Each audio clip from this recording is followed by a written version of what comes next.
Darling, it's been 5 minutes. You haven't snapped me back. Now it's gonna be time to snap your back, Queenie. So pick up the phone or get the bone. In a while, crocodile. Alright, we are back once again here, everybody. Hi, welcome. I have been away for quite some time now, and mainly that's because that I have been not in the best mood recent, that is. Mainly because, for one, I wanted to take a break for a while to, collect myself for a while and just see what I can do next. And this will be a very different video because, holy shit. And number two, just because Halloween is over, that doesn't mean jack shit. We're still gonna make CREEPTOBER whether you like it or not. Alright? That's the thing here. We're still gonna make CREEPTOBER even though that Halloween has passed. Alright? After all, Thanksgiving is a fucking shit holiday to begin with, so why the hell not, That's gonna happen. Alright? And number three, it's just that, well, I've been under the weather recently, and it's been eating me up inside, so that is what happened. I have been feeling like shit recently. So, that's happened. Also because that not only that, but something happened. It evolves with my face. You see, when you're trying to sleep in the middle of a closet and trying to stop the cramps away from your body, and no, it's not about period cramps. That's not what happened. It was a normal cramp I got. I went into my closet and decided to try to sleep out of it because hardwood floors helped me to stop the pain. Guess what happened? A certain spider had fucked my face when I was taking a nap, and I felt itchy from the other night, and then I realized I have welts over my face. I got an allergic reaction from it, so now we are stuck with this. I'm being completely fucking weird out about it, So, yeah! If you are willing to sleep in a closet, make sure you fucking exterminate all the bugs in your fucking closet! Just want to let you all know that! So, that is what happened. I got bitten by a spider a couple of times, and now I look like a fucking red splot here, alright? It's not great. But we're not going to talk about that. Today we are talking about other creepypastas of the community here. This is still a theme here going on here, I promised. Alright, there's one specific theme that I will really love to enjoy a bit, but And we are going to talk about not just 3, not just 4, not even 1 character, but 8. We're talking about 8 fucking people at this time. Excuse me? 4 men, 4 women, fucking Charlie Chin. Alright, that's what's gonna happen. So, buckle up, sit tight, get your popcorn ready, and get some Mountain Dew here or a Monster, because I am gonna talk about the killers of creepypastas, and why they have impacted the fucking community by a long shot. So, let's go, shall we?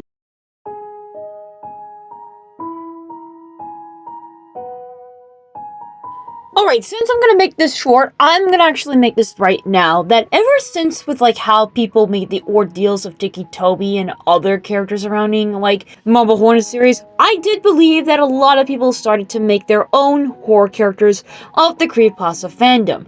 It was not just about Ben Drown, Godzilla NES, or fucking Slenderman and the other stories around it. It's actually because that people were inspired by it and made their own stories. Some of them have their own mysteries, some had a blank canvas, and some are just made of just simply characters from inspirations of the same other story that was made from original mythos here and all this kind of shit here. You get the point, alright? You get the point. So we're gonna do this very correctly here. I'm gonna give you my synopsis of the stories, I'm gonna give you my opinions on it, and what happened lately with certain things that came to be. Basically, like pictures and images of what the characters look like, and what we say about them. So, yeah! We are going to start out this strong here. But right now, we have a sponsor. This video is sponsored by me. Go like and subscribe and comment down below what's your favorite creepypasta character. Or you have an opinion about this video alone here, alright? Alright, enough of that. Let's get down to business. The first one of the male section here is... Let's see here. The classic one.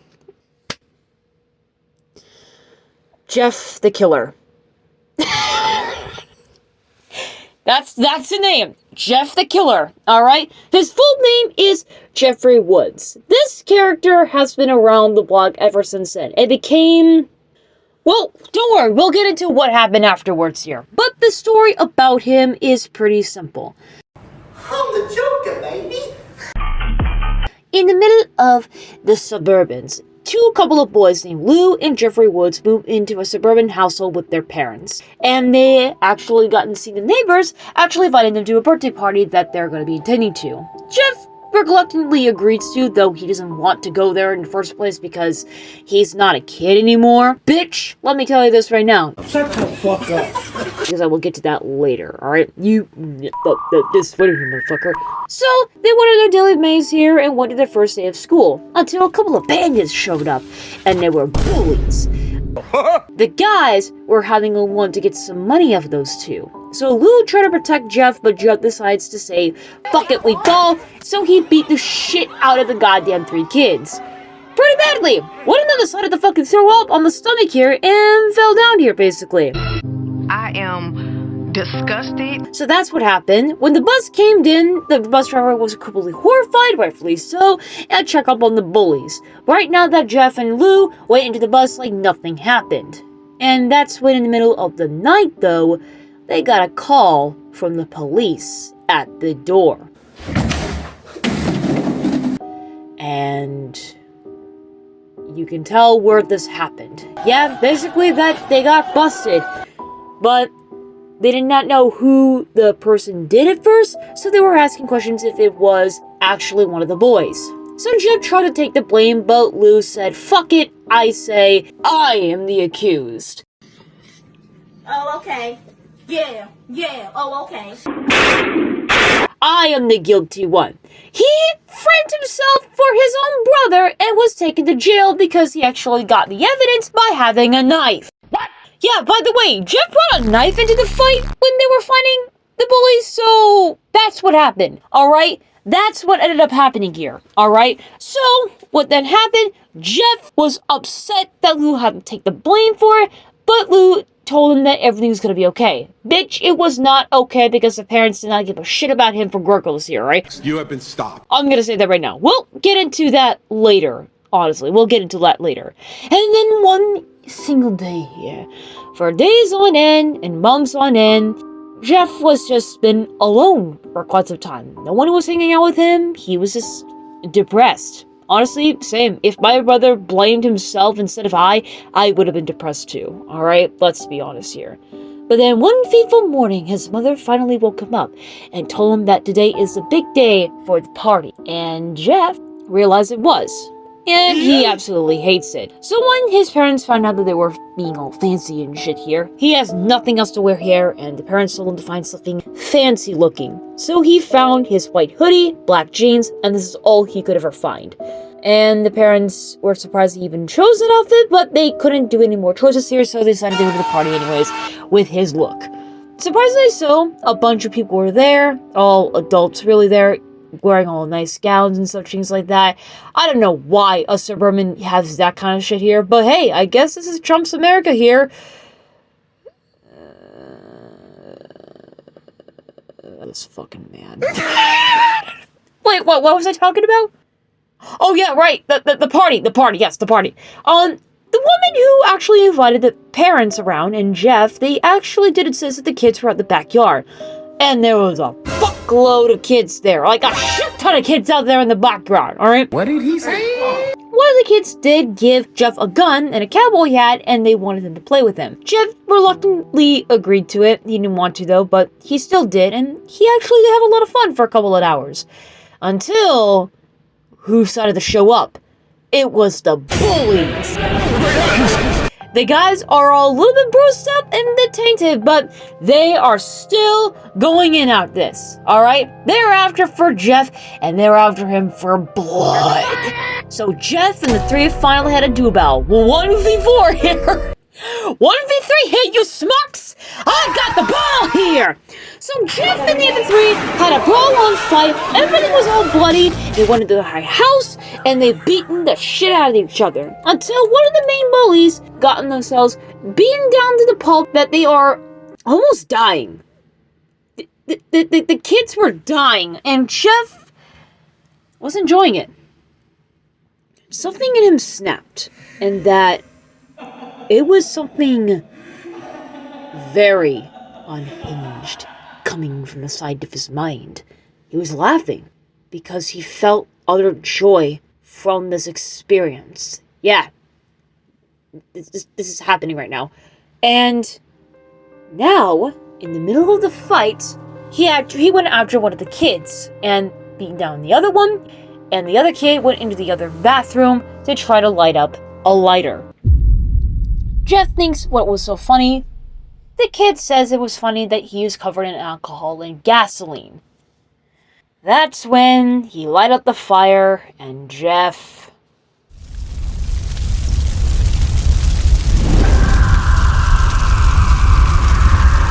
was burned alive at the stakes. Holy shit, it was a bloodbath. And let me tell you this right now. Everyone was panicking, everyone called 911, and the medics arrived, the fucking police have arrived, everything was a mess. Anyways, Jeff went into the hospital, all covered in bandages, and the mother did say that Lou was going to come back soon from jail. So, after all that bloody fight, you get yourself a reward getting your brother back, so... great. That... don't worry. I'm gonna get to the point about the story here, okay? So after for quite some time, after a lot more healing than expected, everyone was now waiting for the reveal of what he now looks like. They took the bandages off, and the parents were mortified. Jeff is completely white, ghostly white. His hair's turned black and his face feels leathery as hell. But he didn't mind it. He actually relishes it, and he enjoys that he now looks perfect. The parents think this was absolutely disturbed, but they regardless take him back home and drive back home and thought nothing is going to happen afterwards. That is until the mother heard the weeping sounds of one of his sons in the bathroom. She walked in to see what's going on, to see Jeff shaking and trembling. So she went to him and asked what he was doing. Utterly mortified at what she saw, Jeff burnt his eyelids and gutted his mouth into a carved smile covered in blood. He asked a question. "Am I beautiful, Mommy?" She said that he was, so she grabbed his father to see his new face. But she actually lied and said to her husband that he needs to get the gun to shoot Jeff. And Jeff overheard this, and you see what happens now.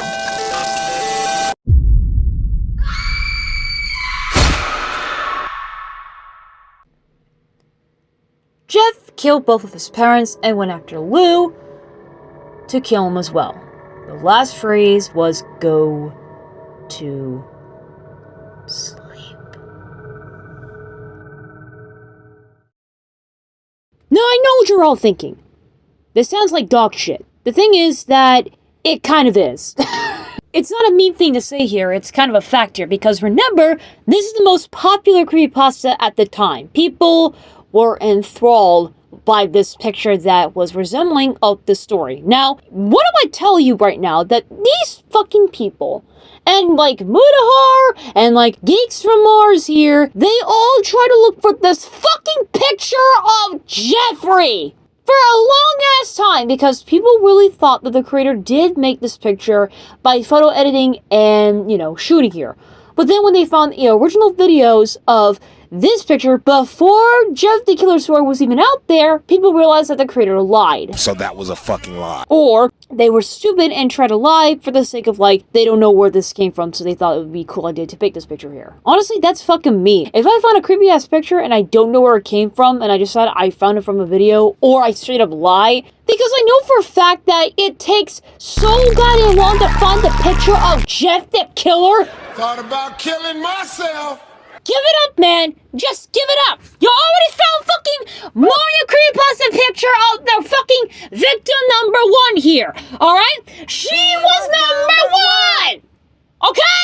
We already found her. We don't need to find Jeff's fucking face here. And people are so desperate to make them fucking stop searching for this goddamn image so they have to fucking fake so many goddamn pictures to make it look convincing. That's the thing. They've been trying to make this look convincing here. Alright? And I'm tired of it. Just give it up, man. I don't want to know the fucking mystery being solved. I'd rather keep it unsolved. Because at the end of the day, I'd rather just convince myself something otherwise. After all, I don't believe that we'll ever get to, a point here, to say the least. So, yeah. Anyways, I digress. There were many interpretations of Jeff the Killer's ideas of the image of what he is. The original image was just this picture here, which is honestly just fucking weird looking, alright? And people did not mind this interpretation, nor did I. We did not mind this at all. Some people like Chubby Jeff. You know what? He does look like a fucking seal, so I will say that, yeah, it does fit well with him at the end of the day. The next interpretation of him, though, is the original author's design of him, which does not make him look scary at all, but it does make him look like a badass motherfucker here, you know what I'm saying? But that's just my thing here. People did take this interpretation because it seemed like it's way more accurate to burnt victims out there, especially Jeff here, so I will say they get a grade A for that one here. But the main interpretation that people have with Jeff is simply just the same light goes to face, but it's cartoonimated, animated in some way, so that way it's anime looking. You know what I'm saying? This type of what I'm talking about right now, okay? This is how I draw Jeff, by the way, alright? The anime look of Jeff, and I gotta say, people are kind of tired of it because they thought that he looked like a I'm gonna be honest here, he was 13, man. We did not have to bully him now for being a fucking teen, dude. Alright, I'm gonna be honest though, he probably ain't a teenager anymore. Not even fucking Toby. Anyways, as I was saying, there's many of the interpretations here. People have their own interpretations of Jeff here. Some of them are fucking wild looking, alright? Or some of them are pretty accurate, some of them are not. Some of them like the old classic. And you know what? I will say that I just like the cartoon version better. I mean, it's so fucking interesting to see animated expressions of fucking Jeff and his carved out smile and burnt eyes to be exaggerated in some way.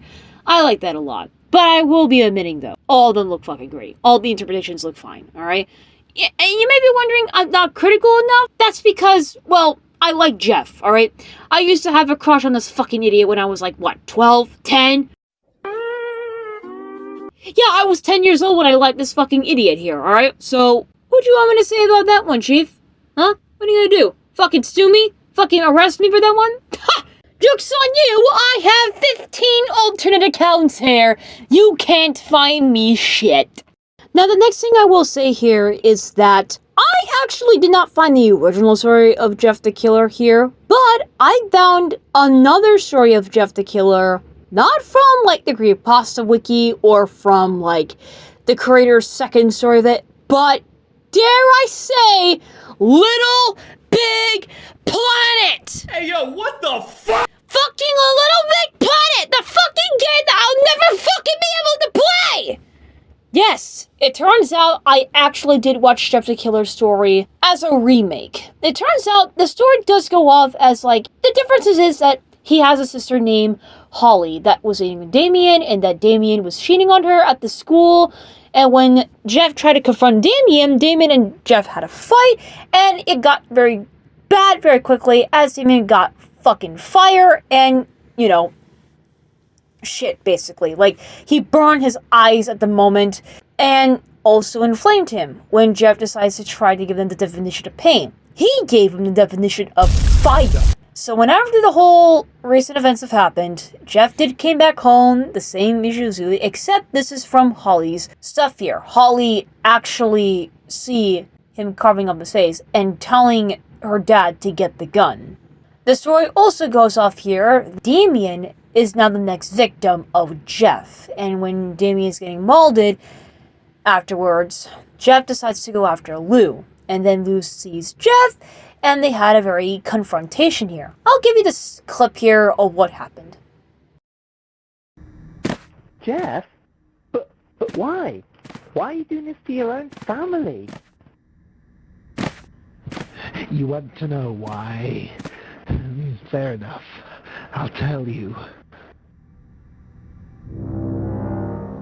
You remember right before you left, when I told you that I was having murderous feelings, that I wanted to hurt people, huh? But you didn't care. You didn't care about me. You went right on to college. School was more important than your own family. And you left me all alone to cope with feelings I couldn't understand and couldn't tell Mom or Dad. I tried so hard to be normal again, but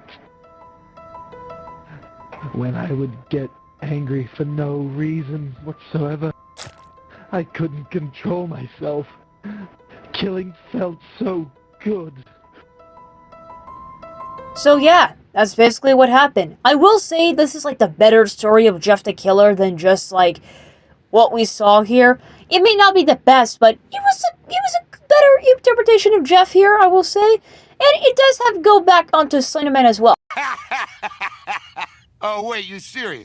Yes, they had an actual episodes of Slenderman's story here with like Jamon and his friends getting attacked by Slenderman, and that he gets to see Jeff again here. Which is really weird, because at the end of it though, the story, Jeff did kill himself. Which was really fucking wild to see that, but I have a feeling that Slenderman fucking survived and just like revived Jeff and brought him into the fold here. But he got himself attacked and just got caught by the police and taken to the asylum. That's probably what happened in the story. I'm filling in the blanks here, maybe. I don't really know. But, yeah. That seems like a better interpretation of Jeff alone here. And do you think it's perfect? Nah. There's another interpretation of Jeff that was made by... Oh my god. From fucking Pastra. No, the reason why I am fucking tired of it is because I tried to watch the whole thing, went halfway through, I stopped immediately because I'm like, I don't want to know the whole story here. People can enjoy that themselves here. But I will say, Pastra, I love you. You're a little shit. Okay? You're a little shit. And I love you as a fan here, okay? But come on. Come on. But yeah, if you want to read another interpretation of Jeff, you can go with that video in the description down below. Or just type it in yourself here. Type in Pastra Jeff the Killer and go there yourself here, right? It's that fucking easy, okay? So yeah, I think it's like enough about Jeff here. So, wait, what? What? Oh, what about Lou? That's just an extra bonus point on Jeff's story here. Like, Lou is survived. What about the... As a rival? Oh. Well, I not even noticed that. Well, yeah. Okay. Bye. So yeah, if you can't tell, Lou actually did survive from Jeff's attacks here, and is now as a enemy towards Jeff. And also to another character that we'll talk about in this video soon. Right now though, let's get back into the main focus here. The next one is a very big favorite of the fandom, and honestly, having many interpretations of this character 1,000 times over. That is Eyeless Jack. Shoot it up. Eyeless Jack was the main focuses of creepypasta fandom alone here. It has been one of the most blank canvases of all time. I say of all time here, but like a lot of people really don't know EJ. But with this picture alone, people will get this idea of what he would look like. It's just a figure standing above you with a blue mask on. And honestly, this looks like the fucking meme of I got you some breakfast, I love you one. Except it was more popular now than what's happening at the moment here. So like that's the thing. Anyways, the beginning of this story is very simple. So, in the beginning of the story of EJ here, in the middle of the night, someone was having a rough day. Work was not so great, friends were getting arguments here, and the family members were being, pieces of shit. So they decided to go to bed early just to, leave down here. But then suddenly, in the middle of the night, the door was creaky open. You closed the door. The window was somehow open. You close the window. And you get a little bit paranoid, but you just take your melatonin, take 2 pills of it, and then you get on the bed. You're having a nice dream, and then you feel something shifting in your bed. That's when you see this. Element of surprise! You become paranoid, and then you try to struggle your way out of this one here until you got knocked the fuck out by this thing. So you woke up, you feel extreme pain in your stomach, but that's when you realize it's in the part where your kidneys are. Calling the police. Yes, in this fucking story, Eyeless Jack took in your goddamn kidneys with him. So you probably know this now, that he likes to eat your kidneys here. Now, nobody knows how he even likes kidneys, or in fact, nobody even knows what he even looks like. Yeah, nobody even knows what he actually is. Some say that he looks like an eldritch abomination. Some say he looks like Slenderman except with eyes. But to some, people really thought he wasn't normal, average Joe anybody hiding in that mask. They give him a hoodie, some hair, bada bing, bada boom, and found out it's just like a guy that is a monster. But in some interpretations that he literally used to be human, it's just now he has a full set of teeth and a fucking shit ton of tongues. Some comes to this. What even is this shit? It's still pretty good. Find me the artist, please. You get the point here, okay? It was a very different time here. Now, I will tell you a backstory that was a fan made by Kiki H. So forgive me if I had to correct this myself here, but this is gonna be a long one. This is actually gonna be a long ass fucking story where I just am very inconsistent with my timing here, so forgive me. It all started out in the college campuses that Jack was in. He was just walking him by himself in the middle of the night or in the afternoon. I don't fucking know. I don't know what the time is. And seeing that not a lot of people were out there and about, there was no people walking around, and there was just nothing. Nothing at all, and Jack was just alone. Until he met one of the girls named Jenny. Keep this in mind that she is important here, alright? Just remember that right now. So, she met up with him, they had a nice good chat here, and he went on his day, and so did Jenny. So he went back into his dorm to see that Greg was asleep. Or, not asleep actually, he's not around. Like, he's just gone under the wind. So Jack went to sleep, and he was having a very strange dream where he heard someone chanting in the background, saying, "Shutterbug, Shutterbug, prize Shutterbug." And he woke up in a startle and sees that Greg actually came back. Is now falling asleep actually. So Jack just sighed and just went back to sleep. And after the morning came in, and Jack finally woken up to see that Greg was playing his video games as usual. And they were just having a small chat here. Now you can tell here that Greg is a little bit of shithead because turns out he and a girl with him was fucking tipsy. And Jack thought she was the drunk one and he was not. But Greg was probably drunk at the same time here, okay? Drunkenly canoodling. So some way.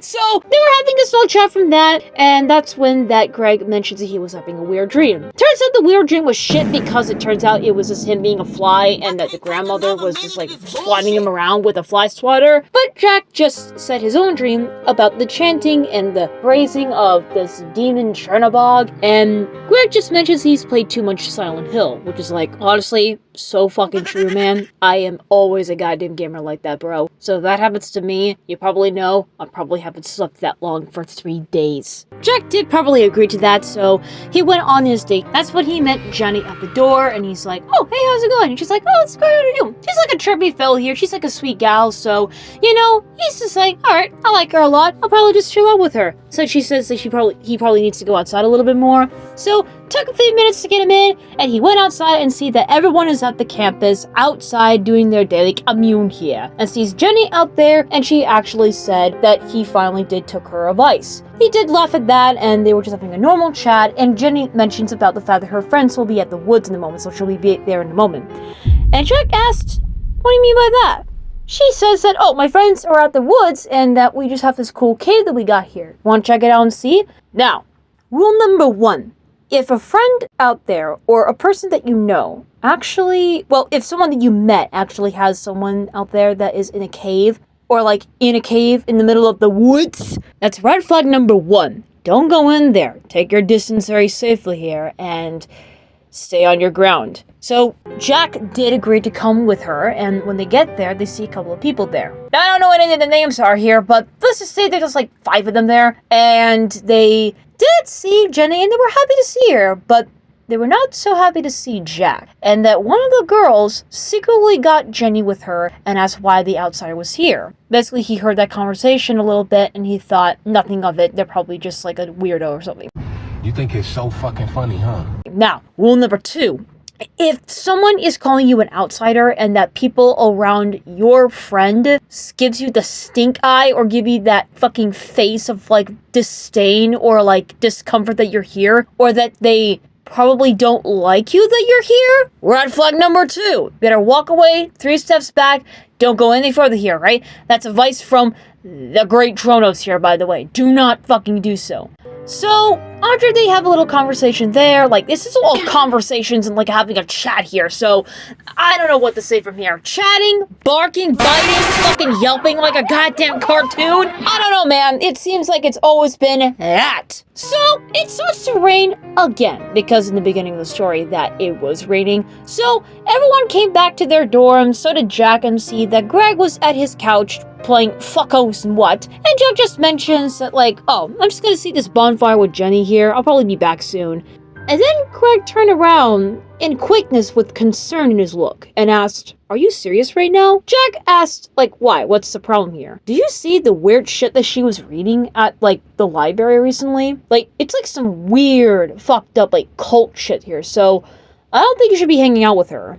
And Jack asked, wait, why exactly you think that? And he's like, I shit you not, she's crazy. She seems creeping me out. Like, she might be a cult herself here.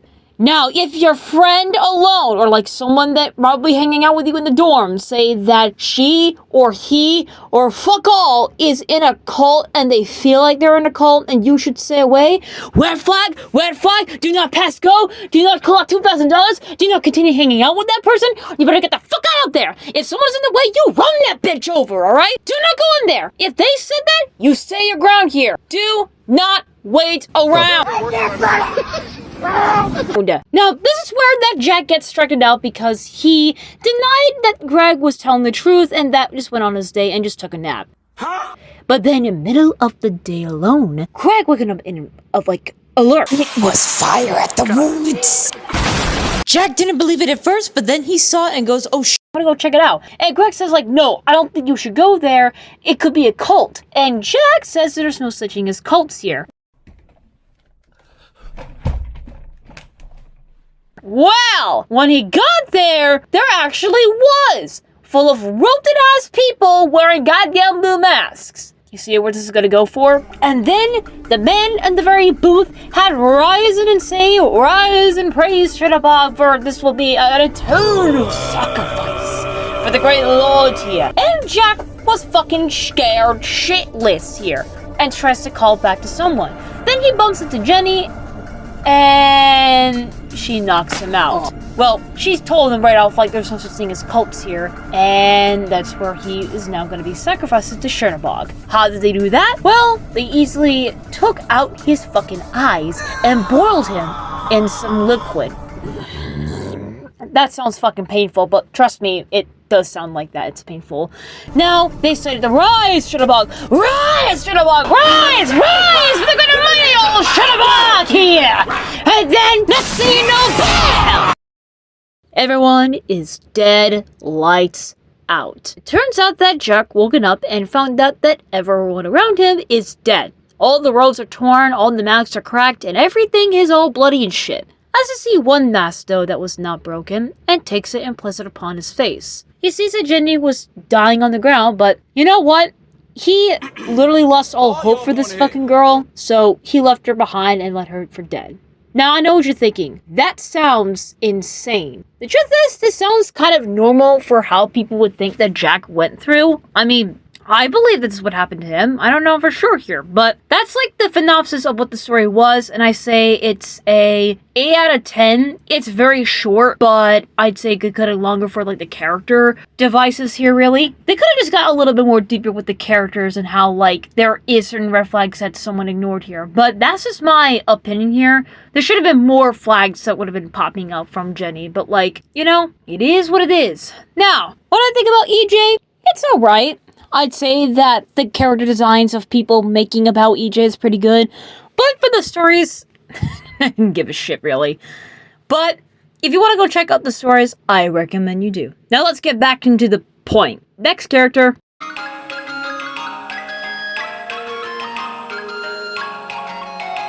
To shut the fuck up!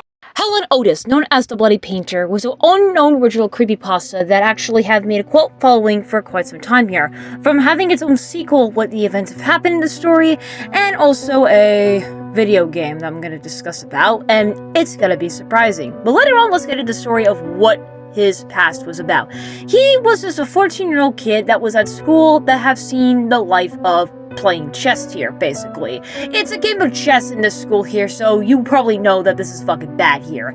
And one of the kids that we'll have to meet is Tom, that is the punching bag of the goddamn classrooms, the entire building, of course, like here. One day, though, when Hella was in the locker room with Judy, Judy was looking for her watch that was missing, until that Bade, one of the bullies at the school here, or the jocks you like to call them here, actually found the watch from Helen's bag. How the fuck? Now, Helen had no idea why the hell it was in there, but Judy gave him the stink eye, thought it was him, but Helen said it wasn't him at all.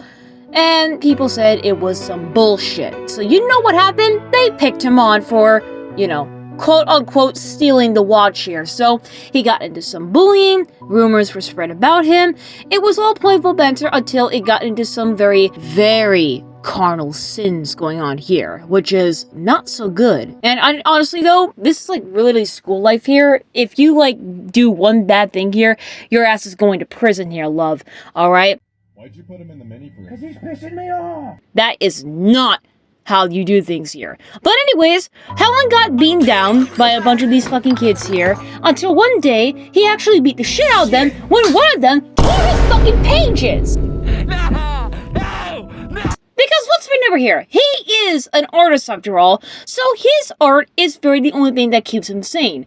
If you rip his pages, bada bing, bada bam, you are fucking dead, alright? I mean, hey, your life isn't worth shit when it comes to gases and prize tags here and some eggs, so basically with paper, it's obviously the case that your life ain't shit, buddy, when it comes with an artist here. So, shit hit the fan for Helen when he decided to try to pick a fight against the bullies, because, you know, rightfully so, they tore his pages apart. And things got worse, until one day, a message came in his Facebook. Turns out it was Tom wanted to have a chat with him. It turns out that Tom wanted to be his friend, and Helen really accepted it because it was the first time he ever actually had a friend in school, so this actually will make him a lot more happy. And honestly, it did. They played games together, they were chatting a lot, you know, they were doing some stupid kid old shit here, so they were having a great time. Until one day, on that fateful day, Tom wanted him to talk in the rooftops, and the secret was revealed. Plot twist! Tom was the one that put Judy's watch in his bag because he did not want to be played as a victim anymore. Boy! I gasp. I squeaked. I quivel. What the fuck? You put a fucking watch in my bag just so you can get away from getting bullied a lot so the next person gets to Bitch! You made to be a punching bag because you didn't want to be one anymore?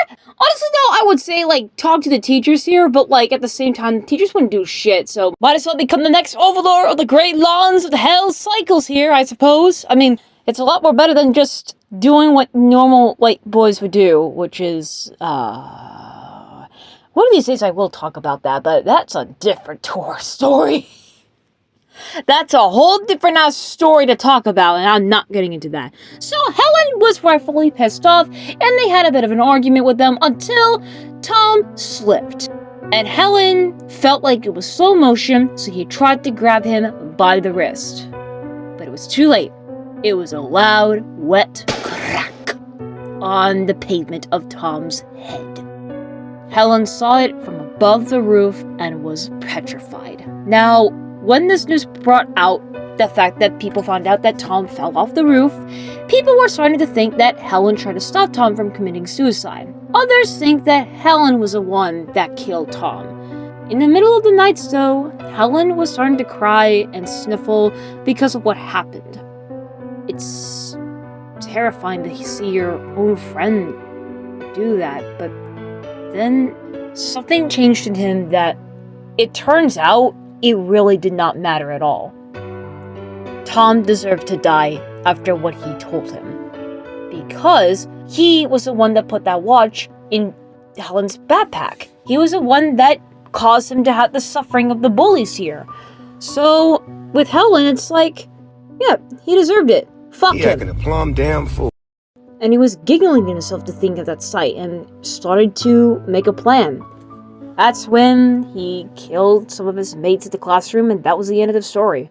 Now, what I say about this story? It's actually pretty good, because later on, there was like an animated video about Bloody Painter at the time. I don't recall what it was, but it was there, by the way. Now, as time went by, though, recently, there was a new game for Bloody Painter, which everyone's thinking, like, oh, there's a game for Helen Otis here? Oh, shit, finally, we had a creepypasta game here.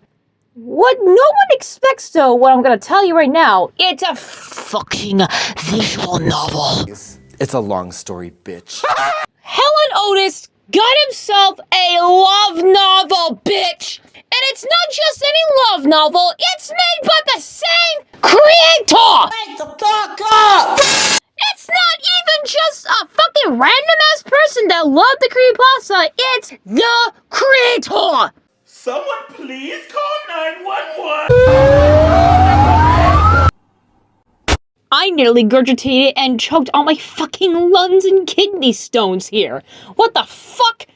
Now, I'm not saying it's a bad thing. I was just caught off guard, alright? I was choking on myself for a little bit because, oh dear God, it actually happened. And the next thing you know, there's gonna be a visual novel for the other creepypastas. I can't believe we're gonna do this in this Lord of the Year. Oh God, it's really funny though. It's not a bad thing, it's just so fucking hilarious that we're doing this, man. But you know what? As the motto says before, I may be cringe, but I am free. And this is the result. You're gonna see that happening in the finale of the episode, by the way. Just want to let you all know. It's gonna be a fun one. Anyways. So, with Bloody Painter, the design is very simple, but it's very classic. So, 9 out of 10 here. It's not really that long, unfortunately, but I wish it really was to, like, you know, have, like, talking with, like, Helen and Tom doing stuff and seeing, like, if the parents said about anything on what's going on. But, you know what? At the end of the day, it is what it is. Stories are stories. Now let's go to the puppeteer. The puppeteer is an entity known to take the victims of people who will soon to commit suicide. And Wait, what? Yeah, I'm not joking. Now, in Story's life here, his real name was Jonathan Blank, After being in situations of a horrible breakup with the love of his life, he secluded himself away from human contact for a long time.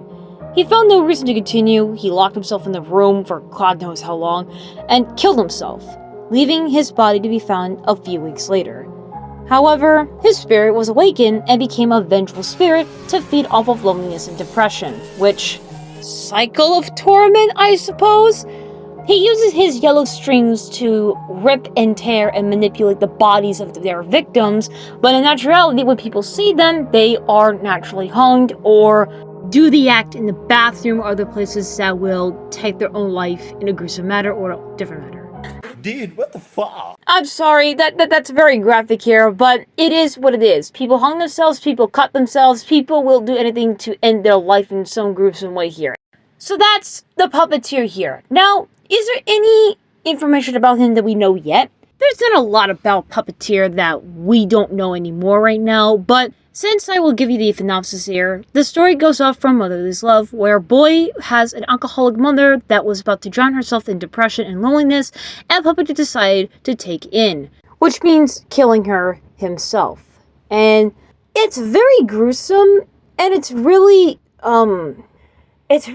disturbing, but honestly, there are some people out there you cannot save, and that is like the harsh reality of all this. You can't really save people from depression and suicide at all here when it comes to the situation. But you can save yourself here by contacting a hotline right now. Here's the phone number here. There's a few phone numbers here and there, and yeah, there it is. Hope you guys are safe out there. Don't hurt yourself, because at the end of the day, you are still living on, alright? You may not be thinking you're valid, but at the end of the day, you are valid, okay? You are always going to be valid in this channel here, alright? That's always we gotta do here. Now, next characters up here are now the female section of Creepypasta characters, which, to people who have their delays here, they are quite vital because some of them are related to the popular ones, which was Jeff. Now, why do I say that? Meet Jane the Killer. Okay, you wasted my time again. Jane the Killer has also been a very known popular creepypasta as well, as next to Jeff the Killer, which is saying a lot. However, there has been a problem with me trying to find the original story because it turns out two stories were around, which was for Jane Johnson. Stupid bitch. Jane Richardson. It's not Johnson, it's Richardson, you fuckhead! In Jane, Arkansas. So yeah, it's been like a very complicated story about her life. But what I can understand the synopsis here is that Jane was just like any other woman out there that was living a very lavish life as a young American dream, obviously. She has a very loving father, and they always lived a very lavish house style here. Until one day, I believe that Jeff decided to pay her a visit for some fucking reason, because he decides to be a little bitch in the middle of the night. The father heard about him coming to the fucking house, and he probably got a gun. Tried to shoot the motherfucker here, they had a fucking brawl on, until the father dies. And then, he had to capture Jane and tie her up to a fucking chair, and probably decided to burn the house down with her in it. Until, in a glorious manner, she did make it out alive, just not unscathed. Now she wears a mask to cover her damaged face. And that's how Jane the Killer was born. At least that's how I believe that happened. I don't think that it's really cleared enough. There has been a story where it evolves around the cult of Jeff the Killer, and that's like a whole big fucking problem I had to deal with here because it's a lot. Now, what about the character is so special? Well, it's very simple. Her name is right there. She's literally the enemy of Jeff the Killer here. Now, here's a little good fun tip for you, that people don't even know if people wanted to ship with Jane and Jeff all the time, which is pretty weird to say the least here. Until recently, it turns out that it is canon that Jane the Killer was actually gay. Excuse me? Yes, you heard that right, folks. She actually is a lesbian, so if you are a lesbian or a bisexual or pansexual or even a trans woman, and you like Jane the Killer, she is up for the task here. She'll call you in the middle of the night. But as I was saying here, the character design of Jane has been different for Ashley for a long time here. But the thing is that she's been treated dirty by the community because, well, there has been a strange misogyny that's been playing here, and I don't know why the fuck people will be upset about this. Like, she is the boss bitch here, alright?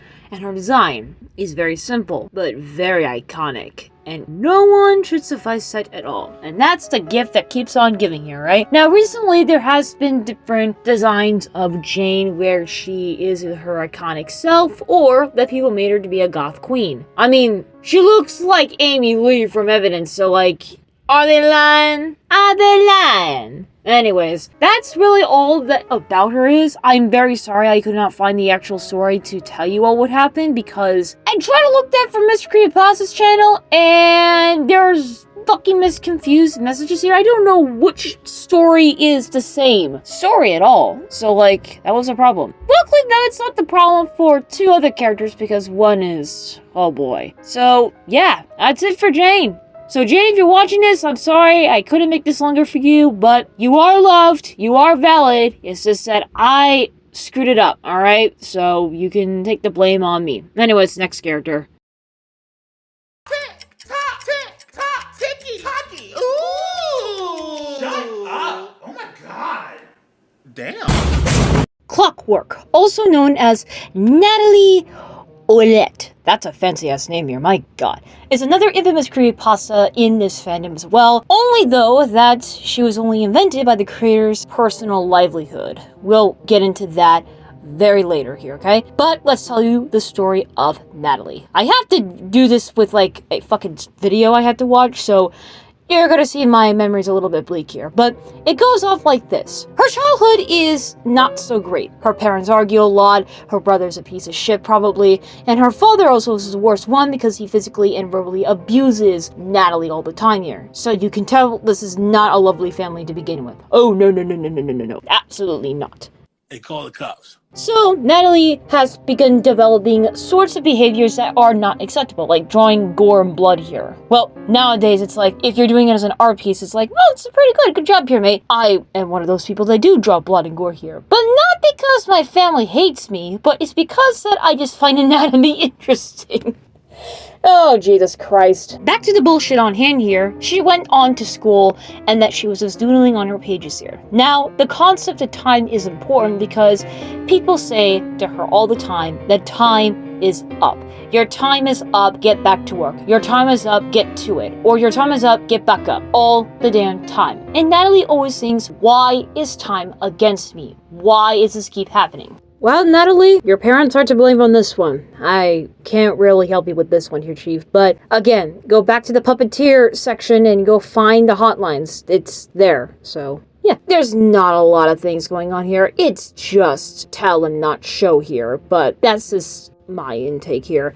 Anyways, she got out of the classes here and goes meet on with her boyfriend here. It turns out though he given her the unfortunate news that he is breaking up with her because of her behavior, of her drawings, and how she acts and behaves. It's not going well with him at all, and that he's uncomfortable, and that made her really sad because she really loved him a lot, but he said, I just can't because you're uncomfortable. That's really fucking sad to think about that, honestly. So, after all of that whole debauchery here, they decided to actually take her to therapy. This is the same thing that Toby actually went through as well, except this is different towards her, because she actually did went with all of it until she snapped into something else and began to say that she is not Natalie anymore. Natalie is not here towards the therapist. So it's a bit weird, but the therapist did call her parents to send her to the psych ward to check her up there, and like they probably did, you know, neglect her in some way here until she snapped one day and went all insane and disemboweled and mutilated a doctor and many more to come when they were trying to get her. Wait. That went from funny to demonetized. Jesus H. Christ, people. Listen, I understand that gore and blood is a fun thing here, but we gotta have some more substance in this one here, okay? We gotta have some impact on this one. It was just a lot of gore in this stuff here. And then later on that Natalie went to her parents' house to have a little visit. But in reality, she's coming to fucking rip their balls off. The caucasity of this bitch. Not really. She's going to kill them, and even her brother. And he sent her brother towards a basement where she was tortured. I beg your pardon? Wait, what? Wait, what? Where the fuck did that even come from? What the hell? Yeah. I don't know what to say about that either. That's just fucking crazy here. But she killed her family, her brother there, in the basement where she was tortured, and then that's where the story ends, saying that she is now Clockwork, and takes out her eyeball to put a clock inside of it. And she ran away, instantly. Now, what do I think about the story? It wasn't the greatest. People say it's cringe. It was nostalgia packed, that's for sure, for a lot of people, but I never really reacted to or even heard about Clockwork at all. I thought her design was actually cool. Let's get into that here. Clockwork's design is very, very nice here, with the cool, leather, with the cool jacket and fur onto it, and then, the nice touches, the clock in the eye here. That's really cool. Alright, I really like it a lot. I don't really like how her fucking face is touched up to be a smile there, because that's a fucking cliche thing to make, her as, a Jeff clone, but I'll let it slide because at the end of the day, it's still not so bad here. Now, I want to give you some important information to know about this story here, is that the creator went through a lot of shit in their childhood as well. And this story was made to have escapism in their internet sphere at the time. So, yes, Clockwork is a trauma OC. Now, if you want to remake the story a little bit, or halfway through it, then I can't stop you, okay? People are gonna do whatever they want just so they can, fix something that is an error here. But you have to understand that Clockwork was a trauma OC, so we just gotta at least, have a bit of respect to find the original sources here, Because I am not gonna be that person to be saying, oh, this is fucking terrible on this here. I say that people aren't just saying it's cringe. I say that I don't want to be disrespectful towards trauma people, okay? I've seen many people talk about their stories who were traumatized by many things here and there, and I'm I don't want to hurt them anyways here, and I don't want to make fun of them for being cowardless or being scared or crying in the middle of their conversations about their stuff. So therefore, I'm not going to say much about this, alright? I like the design of the character here. The story wasn't good, but I can't really say more about that, because at the end of the day, I can make fun of Jeff's story a little bit, but with Clockwork, I'm just it's not good, but everyone can enjoy it themselves here and have a bit of, empathy and sympathy around the world here. If you don't have that, then you're just an asshole. Let's be fucking honest here, okay? Now, I want to give you some other information about the creator here, is that, do you remember the time where Toby was shipped by Clockwork? Well, it's a very simple answer here. The reason why that is because two creators of those two different creepypasta characters, which was Clockwork and Toby, were actually dating. Huh? Yeah, exactly what happened. Clockwork and Toby were shipped most of the time because the two creators asked so to, because they were also dating. And that is what people got set it off by Clockwork. They did not really like how Clockwork was. They were upset about it. Now, don't get upset for the fact that Clockwork is getting shipped by Toby, and it's a strict requirement of all things here.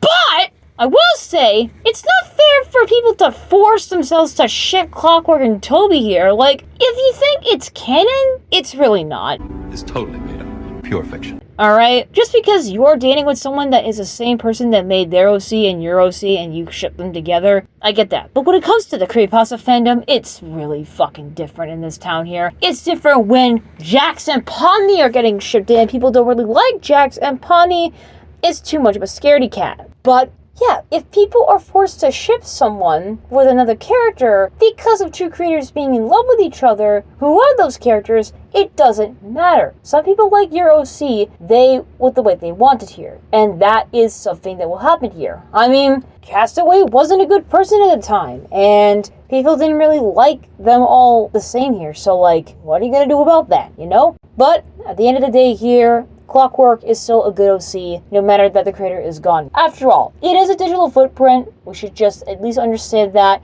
and get to it here. I mean, people still draw Clockwork anyways! What? They still draw fucking Clockwork anyhow, and it's just, you know, really how it goes. People just not give a shit. They just don't care. So, yeah, they don't even care for the next other characters we'll get talking in a couple episodes here, because people still love them. People still actually draw them and draw stories of, because the character is so goddamn good that the creator will be abandoned by the fucking shadows. And that is very true on this episode here. But not now, let's get to the next character. What the fuck?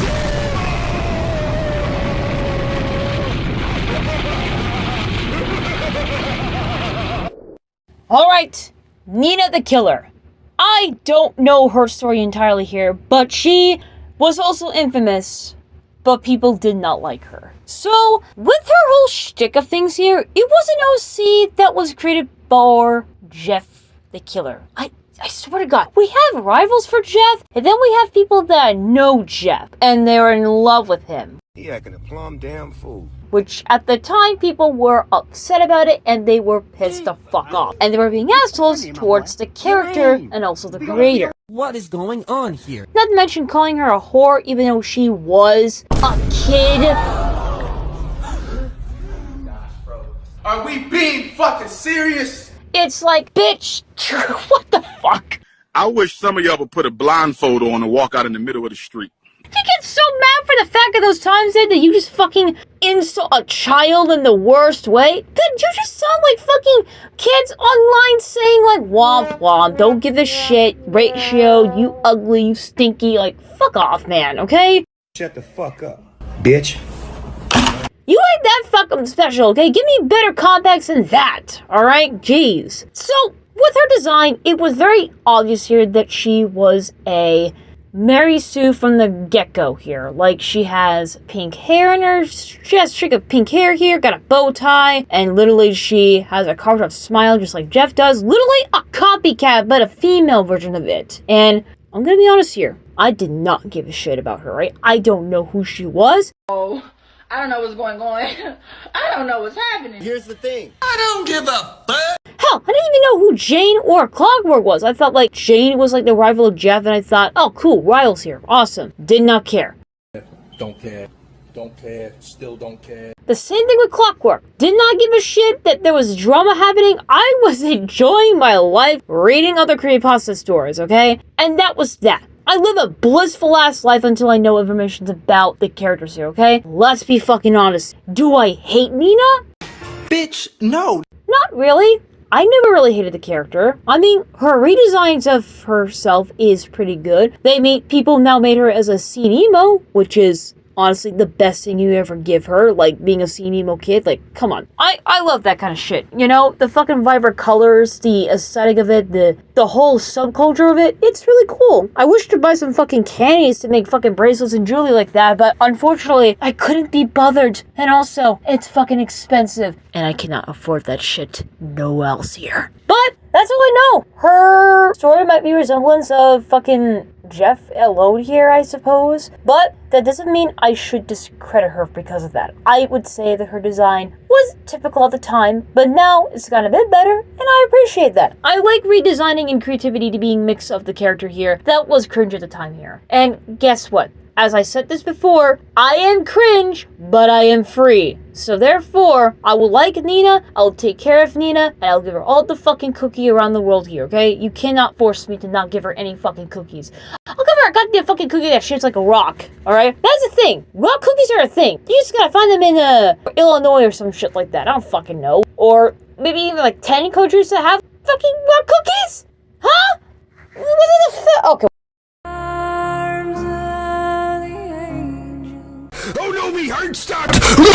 Dina, also known as Judge Angels. This character, I was known for a long time here, and I will tell her story right now. It all started off when she was a little baby, where her father was an infamous judge in his town, alright? He was very famous in his time here.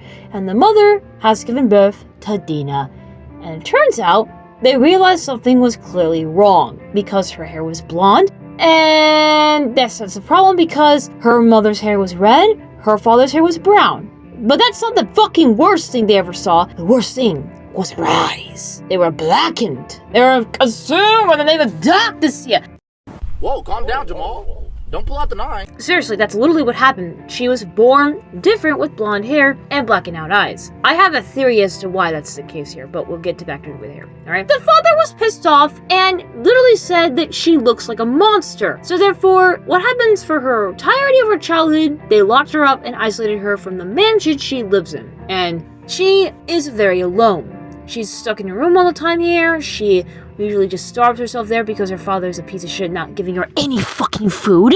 She has been alone except for her mother, who is still caring and kind towards her. And at the end of the day here, that's what always have happened. She had a maid named Mesa, who is literally just a bodyguard for the father here, and, well, she's a bit of a strict Kroba woman, so basically she's kind of like a bitch, honestly, here. And Dina fucking hates her to her guts, man, alright? And you'll see that later on here. So, as time went by, she went into the secret room where a sword was laying there. The myth says that the angels have followed that sword to heaven, and humans on Earth decide to profit off of it and take it as their own. Many have died for that sword, and the father actually kept this in a little case. Dina wants that sword, if only she could ever have it, until the maid comes in and tries to look for her. So, yeah, there is some strange connection between Dina and that goddamn fucking sword, and it ain't just fucking a coincidence that there's gonna be a theory coming up here, so relax here. As days went by here, the mother did ask her to get some food, and Dina denies it, but the mother still do it anyway because she is a fucking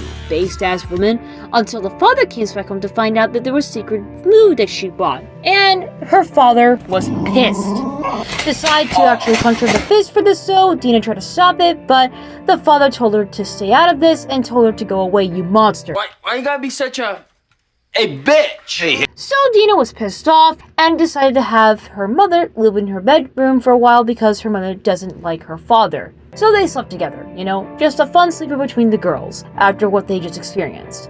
And Dina decides to plan to move the fuck out of this place here. And the mother did agree here. So they planned, they schemed, and they went for it. And as the time went by here, the mother opened the door.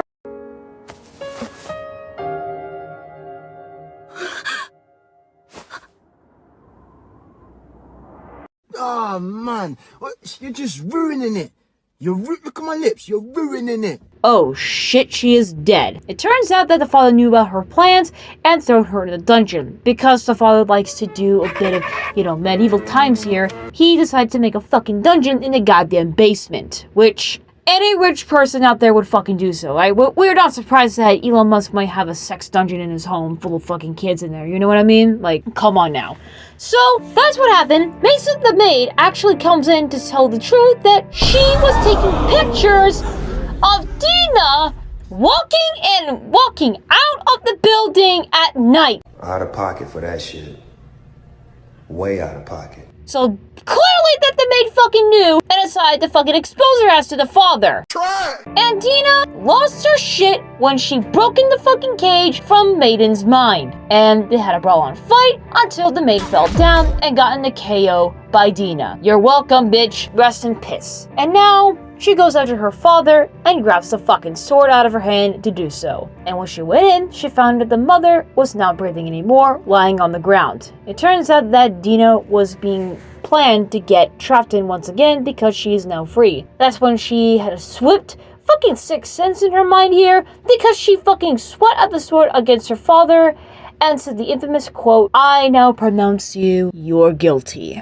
And yeah, her father's now dead and she ran away right after that. And the newscast saying that there was a couple of people saying that the blonde girl with the white dress was around, people don't really believe it until they see her walking in the alleyways, pronouncing people being guilty. So that's the story of Judge Angels here. Now, my theory is that the sword is connected to her because she was a reincarnation of the angel from a long time or so. And the reason why that was the case because she says, if only you were mine, or that she brought the sword for a very specific reason. And it had to be mentioned because it was important to the story here. So therefore, I think that she could be a reincarnation of the angels and went losing their mind to killing a bunch of bad people. Because again, the maid and the father were bad people. They deserve to fucking die for what they did to their daughter, to their, master in some way here. So yeah, that's what happened. Now, what do I think about the design here? Well, I have my own version here, so that way you won't have to... If you want to know here, you ever seen, lingerie? She was wearing one of those that had, the strap-ons here, so, that was fucking weird because she was a teenager at the time, so... I don't like that. I am very uncomfortable. So I did remake it myself here. There's some that probably did better than me, but you know what? I'm not judging. I want to see what your depiction of her is exactly, because it would be pretty fun. So that's some food for thought, to be honest. I'll give myself an 8 out of 10 with this one, just in case. So, yeah, there's really not that much about the story anyways, other than the fact that it is about, how imperfection is, stolen the cases effect of other children and that they're not perfect.